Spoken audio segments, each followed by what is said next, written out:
Have you noticed that racial or bigoted attacks against Indians are increasing recently? Does the exact range you have to give $20 is good? Like you think I'm a clown. You think it's okay for you to invade Europe? You're genociding our race. You're an invader. Like everywhere I fucking go, you Indians are fucking everywhere.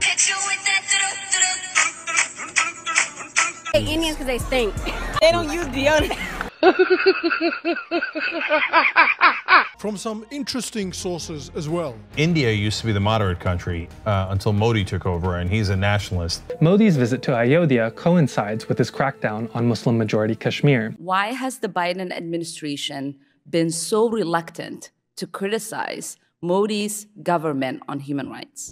I am also deeply concerned about the situation in Kashmir. India's action is unacceptable. British pulled out of India, they left behind an entire civilization. It appears people of different ethnicities are teaming together to attack the Indians. It's funny that the racial unity that the Americans were not able to achieve in 250 years, the Indians have achieved for them in about a year. That's why, man, we're destined to be Vishwagurus. It is alleged that a lot of racist attacks on Indians is coming from non-Western countries like Bangladesh. There are reports of how social media is used by Bangladeshi Islamists to demean, demonize, and then plan attacks against its minority Hindu population. There are also Bangladeshis that are claiming to be better looking than all Indians. And it's funny that Bangladeshi Islamists think that they have Turkish ancestry, because the Bangladeshi Islamists' superiority complex stems from an inferiority complex where they would rather believe that they're descended from a group of people who live thousands of miles away from them than from their own people who have lived on that land for thousands of years. This delusion is only matched by Pakistanis who think that they're Arabs, while the actual Arabs only consider them good enough to clean their toilets. Bangladeshis racially attacking Indians is like the makers of the movie Archies telling Quentin Tarantino how to make a good film. All Westerners anyway think that Bangladeshis or Pakistanis are Indians. They don't even know what the fuck a Bangladesh is, mate. So it appears that racism towards Indians has increased in recent years. The FBI says that hate crimes against Hindus are increasing. Anti-Hindu incidents ranked second after anti-Semitic incidents and surpasses incidents spurred by Islamophobia in the US. In fact, statistics from the UK Home Office reveal that in 2022-23, there were 291 hate crimes against Hindus. They've been using a particular word to attack the Indians. What exactly is a Pajit? I think you talked about it a little bit. It's someone who defecates on the street, right? To show Indians as backwards. You know what I mean? Like we're barbaric. Pajit would be someone who is like dirty, backwards, disgusting. According to the Hindu American Foundation, this word Pajit was first used in 2015, commonly used by neo-Nazis, white nationalists, and Islamists to target Indians. This term is often used to attack India by saying that these people defecate on open streets. It's someone who defecates on the street, right? It's curious because the number of people defecating in the open in India has reduced by an estimated 450 million people, while the United States seems to be cornering the market on it. Pooping on the streets. Yep, that's a thing in California. Yo, what are you doing, man? Like this man who openly defecates on Ventura Boulevard. Street pooping in San Francisco has steadily increased from 2015 to present. The city will soon have a so-called poop patrol out on the streets. Even politicians like Rishi Sunak and Vivek Ramaswamy have been called this term. I mean, look, it's tough. You know, I feel their pain to an extent. See, Indians in Western countries particularly are a very tough pill for Western racists and a section of Bangladeshi and Pakistani Islamists to swallow. See, Indian Americans make up just over 1% of the US population and are the second largest immigrant group after Mexican immigrants. But they are the highest earning ethnic group in the United States with a median income of $100,000 in 2013, which has only increased in the last 10 years, which means that the Indian American on average earns significantly more than an average white person. Many people of Indian origin hold leadership positions in top tech companies like Google and Microsoft. Some examples are Sundar Pichai, CEO of Google, Satya Nadella, CEO of Microsoft, Steve Sanghi, Executive Chair of Microchip, Nikesh Arora, Chairman and CEO of Palo Alto Networks, Shantanu Narayan, CEO of Adobe, Arvind Krishna, CEO of IBM, Aman Bhutani, CEO of GoDaddy, and Sham Sharma, CEO of Secularism. A significant number of doctors and healthcare professionals in the United States are of Indian descent. There are more physicians of Indian origin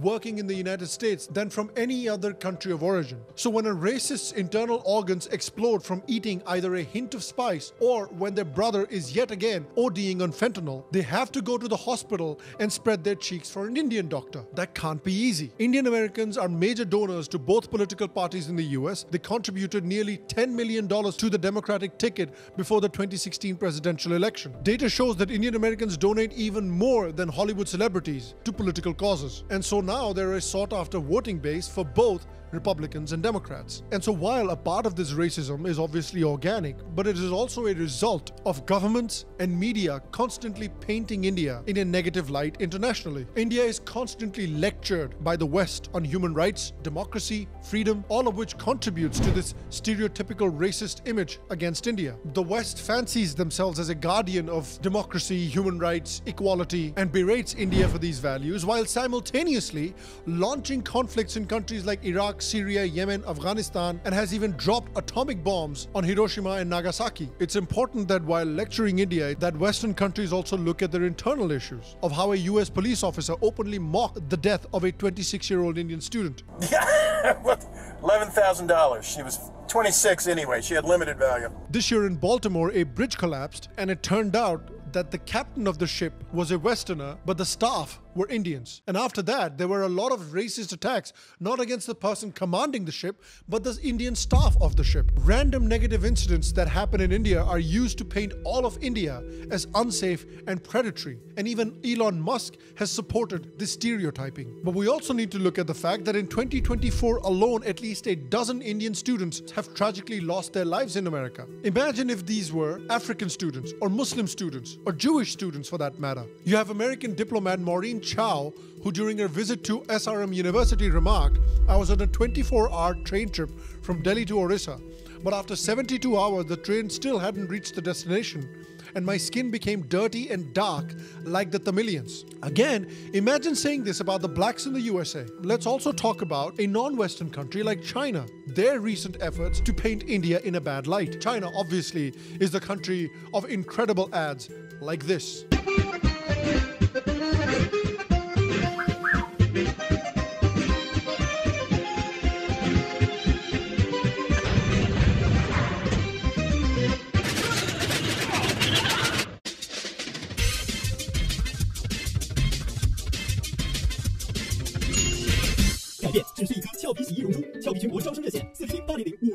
Now, to be fair, judging by the sales of Fair and Lovely in India, some people in India would probably buy this detergent. Their new road safety campaign featuring dark-skinned Indian men and women ridiculing Indian films was posted by China's Ministry of Public Security.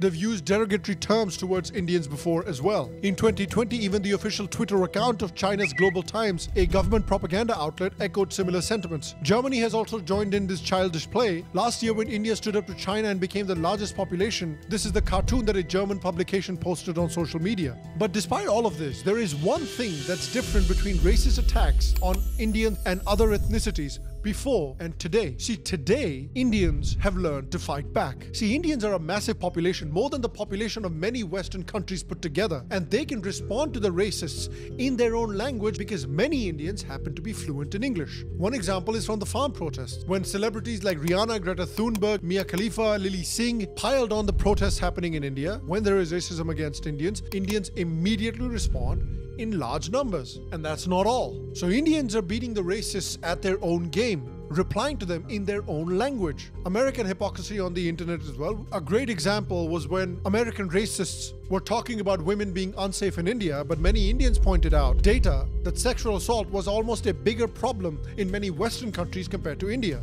There are also hilarious individual accounts where a Moroccan girl apparently was posing as a Turkish person and decided to attack India, and that was probably Turkey's worst day online, was when the Indians descended upon them. Remember that time when Indians decided to take matters into their own hands and suddenly Maldives tourism took a nosedive by a whopping 42%. The issue is that these bigoted attitudes towards Indians have a very long history, which started after the colonization of India by the British. People like Charles Grant and James Mill believed that some societies like India weren't ready for democracy. He believed that a representative system wouldn't work in India. People like him and Churchill believed that Indians lack the necessary individual development to maintain a democracy. And now it's funny that when Westerners have lost faith in their democracy, India's remains as vibrant as ever. Almost 1/3 Americans still believe that their election was stolen. In fact, a large number of Americans stormed their own Capitol building, their temple of democracy, in order to overturn their legitimate elections. That didn't happen in India, even though the so-called fascist dictator, Modi, lost his absolute majority. Charles Grant, a British politician, thought that the only way that the Indians could develop like the West was through conversion to Christianity. And that is another avenue from where this racism and this bigotry stems from. There's obviously the case of Indians being a very different religious system to Islam and Christianity.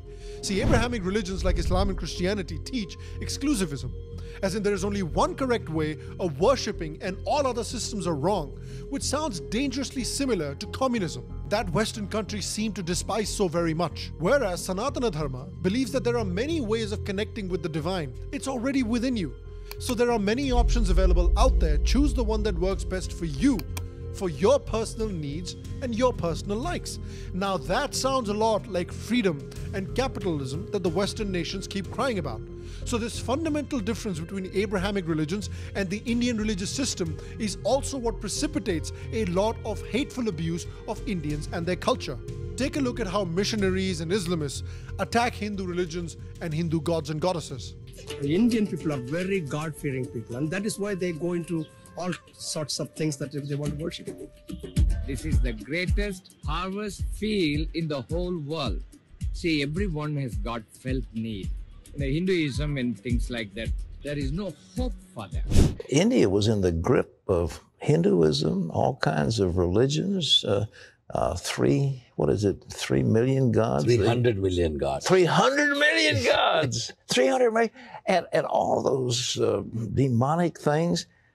How do you deal with what's happening to India now?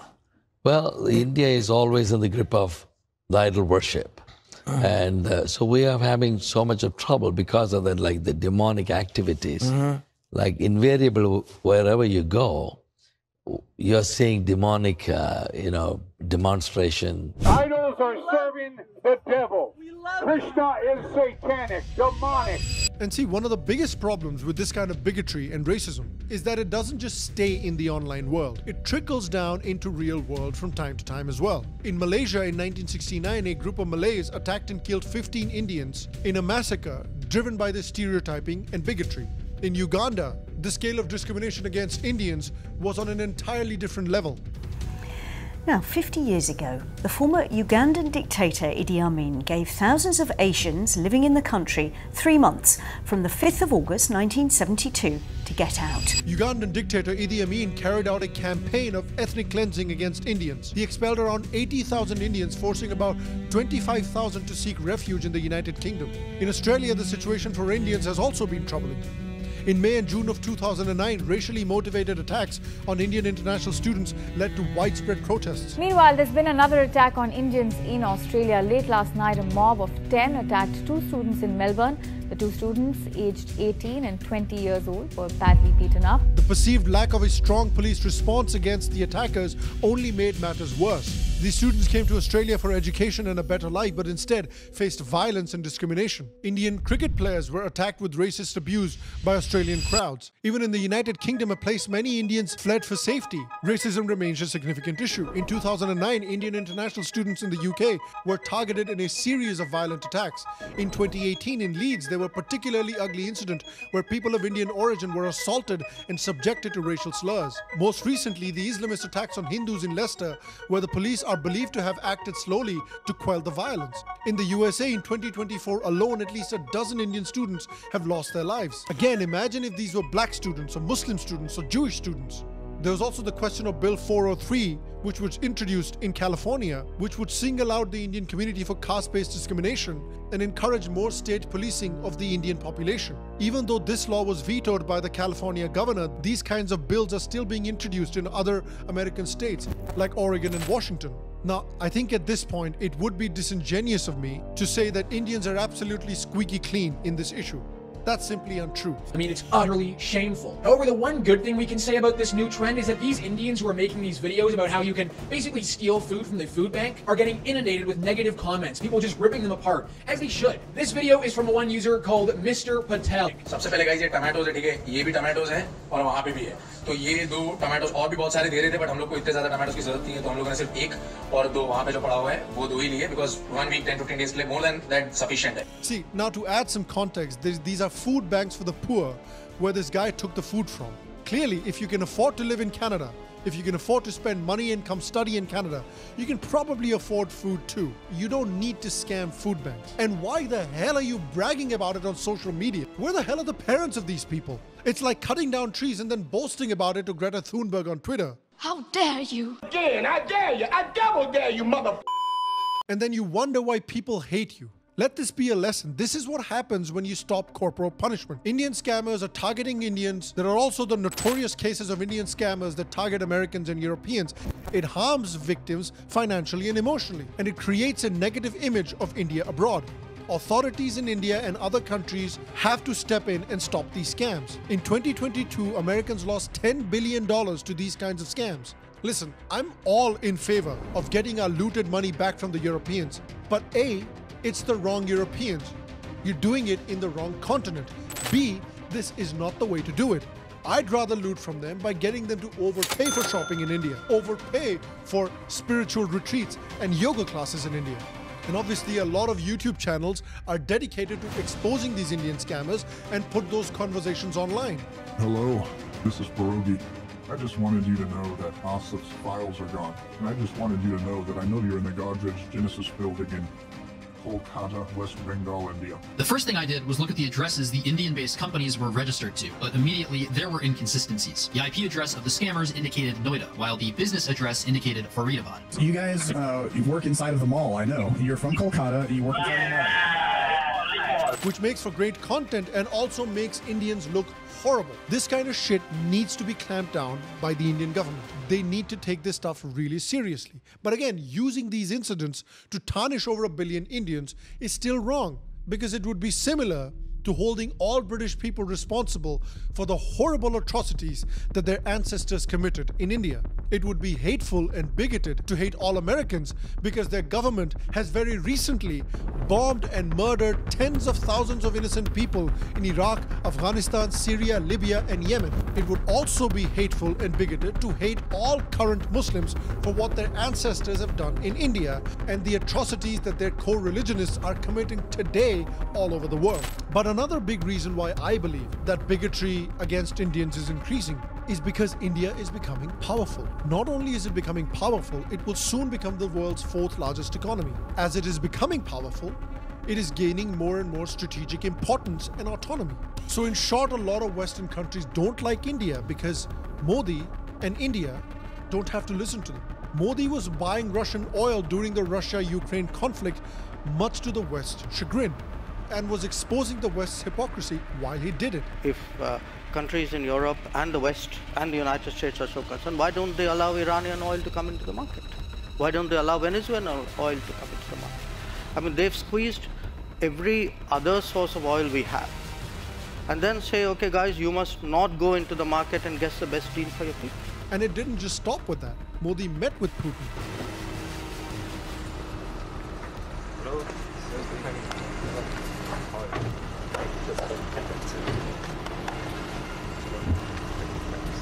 Which made the West even more mad. India is also confidently dealing with its enemies. India is making its own satellite and space programs along with its own missiles, gaining strategic autonomy. When countries like Canada attack India, India responds. The West is used to African and Asian nations acting like their vassal states. They don't want a non-Western country to be too powerful or to think for themselves, but to act in the interests of their own people. And because China likes to do that, China already has all of the West collectively shitting their pants. And now you have another Asian giant waking up in India.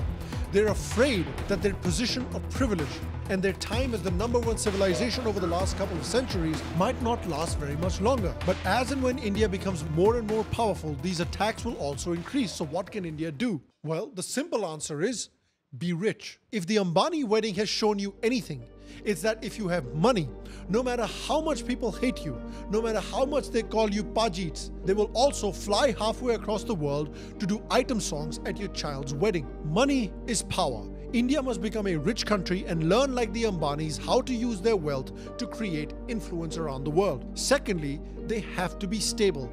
Political stability creates a consistent vision and policy for the nation. And unstable coalitions, particularly like the India Alliance, where none of the parties actually like each other or agree on anything, but are united simply to oppose the BJP, is not conducive for a country's stability. That uncertainty will take away all the leverage that you increasing your financial power will generate. If India has money, if India has political stability, they can use its soft power and Bollywood to create more influence throughout the world, just the way America does it with Hollywood.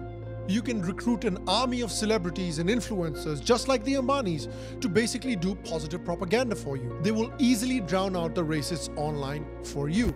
So at the end of the day, as Cersei Lannister said in Game of Thrones, be strong, be stable, keep growing, keep the louts and the incels in check, and you can solve this problem. And I want to ask you finally, why do you think racism against Indians is increasing in recent times, and what do you think Indians in their own capacity and the Indian government can do about it? Let me know your thoughts and comments in the comment section down below. Other than that, I will see you for the next episode. Make sure to subscribe to our Patreon, and to all of you, from your CEO, a secular salam.